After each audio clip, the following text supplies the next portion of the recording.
2 Samuel chapter 12. Yahweh sent Nathan to David. He came to him and said to him, "There were two men in one city, the one rich and the other poor. The rich man had very many flocks and herds, but the poor man had nothing except one little ewe lamb, which he had bought and raised. It grew up together with him and with his children. It ate of his own food, drank of his own cup, and lay in his bosom, and was like a daughter to him. A traveler came to the rich man, and he spared to take of his own flock and of his own herd, to prepare for the wayfaring man who had come to him, but took the poor man's lamb, and prepared it for the man who had come to him." David's anger burned hot against the man, and he said to Nathan, "As Yahweh lives, the man who has done this deserves to die. He must restore the lamb fourfold, because he did this thing, and because he had no pity." Nathan said to David, "You are the man.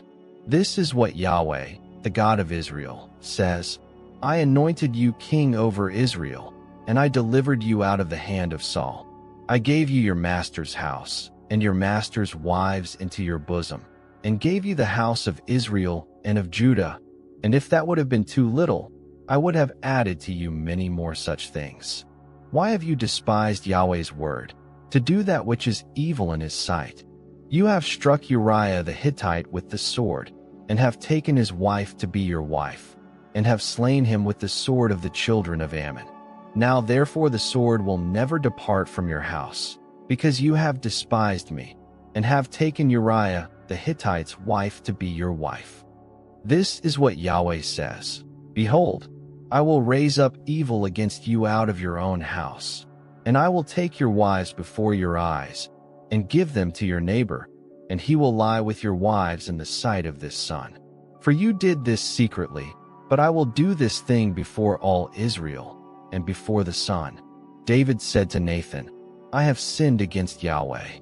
Nathan said to David, "Yahweh also has put away your sin. You will not die. However, because by this deed you have given great occasion to Yahweh's enemies to blaspheme, the child also who is born to you will surely die." Nathan departed to his house. Yahweh struck the child that Uriah's wife bore to David, and it was very sick. David therefore begged God for the child, and David fasted, and went in, and lay all night on the ground.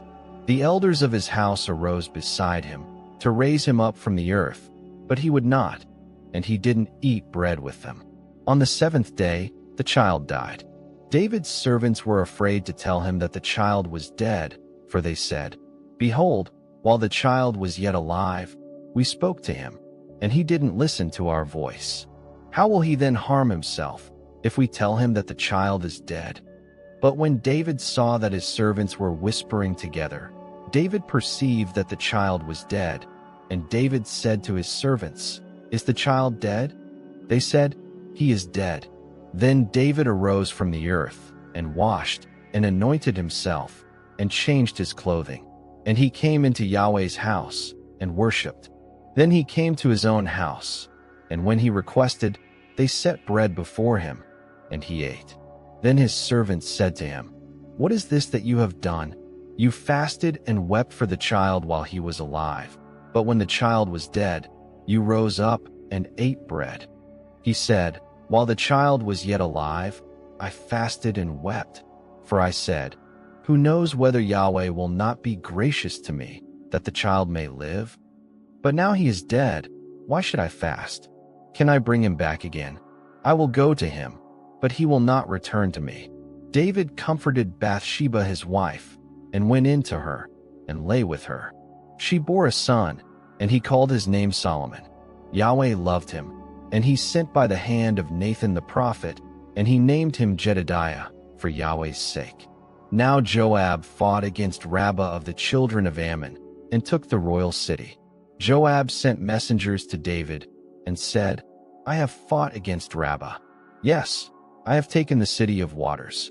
Now therefore gather the rest of the people together, and encamp against the city, and take it, lest I take the city, and it be called by my name." David gathered all the people together, and went to Rabbah, and fought against it, and took it. He took the crown of their king from off his head, and its weight was a talent of gold, and in it were precious stones, and it was set on David's head. He brought a great quantity of plunder out of the city. He brought out the people who were in it, and put them under saws, under iron picks, under axes of iron, and made them pass through the brick kiln. And he did so to all the cities of the children of Ammon. Then David and all the people returned to Jerusalem.